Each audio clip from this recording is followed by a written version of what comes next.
Hello, everyone. This is Mrs. Jones. I'm just going to be going over how we are going to be working on or completing pages 88 and 89 in the workbook. As the instructions state, you must complete 4 rows. So that would be the 2 that are on page 88, and then you need to complete 2 more rows that are on page 89. We will add to these pages later, but for right now, we just need to get this whole thing started because this is going to be the precursor to your end of module assignment. So I've got an example sitting in front of you, and you can copy this in as your very first one. So this can go in the first row, which means then you have 3 more to do on your own. We're analyzing the types of mediums. So today we focused on photographs.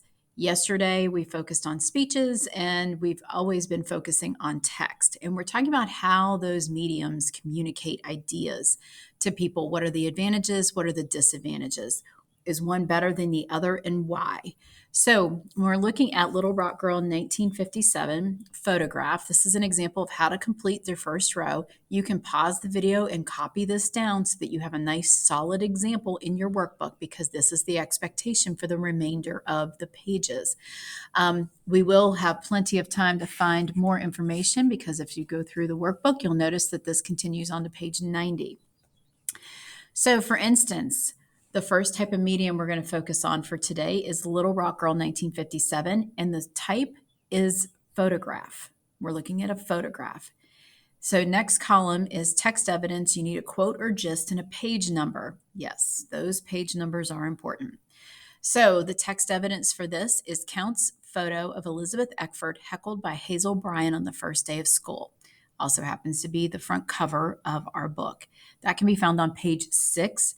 Notice that I've got my reference to Little Rock Girl 1957 over here. I have the fact that it is a photograph, and I have included a gist with a page number here. Now I have to go do my explanation of evidence. We're talking about how did it illuminate events. When we talk about illuminate events, it means draw attention to. How was it? It was a focus of.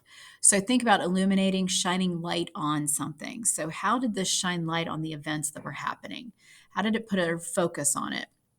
And or how did it give an incomplete picture or inaccurate picture of events? So remember, we talked about people who crop pictures, and sometimes things are misrepresented, sometimes things are photoshopped.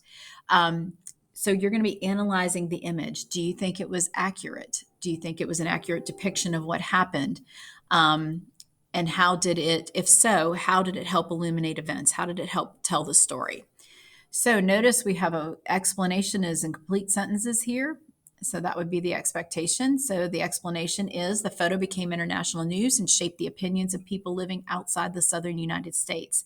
This illuminated the story for viewers who saw raw hatred on one hand and quiet, well-kept dignity on the other, all in the context of a Black girl trying to go to public school. This was a moment of truth for the world who may have been seeing this for the first time. So that's a good analysis. That's a solid analysis. You could probably cut and paste that and put it into your paragraph that you're going to be writing later. Do the work up front. You won't have to do it whenever you're sitting in front of that writing assignment. Now you have to have your analysis of evidence. What reaction did it prompt, and what were the results of this? So from what you've read and what you've seen in the photos, your analysis is the photograph provides such a contrast between Elizabeth and Hazel that sympathy is created for the victims of racism. All right. Knowing that the Elizabeth Eckford was simply trying to get to school on the first day. This is, you can paraphrase some of this, but this would be the very first row. These are the expectations. You now are tasked with finding 3 additional mediums, 3 additional examples. You can use the speech, Montgomery bus boycott. You can also use the text, A Mighty Long Way, and go ahead and put that information in there. Do the best you can. I'll be checking these, and this will be a graded task at some point. So please take your time and finish it well. Thank you. Have a good day.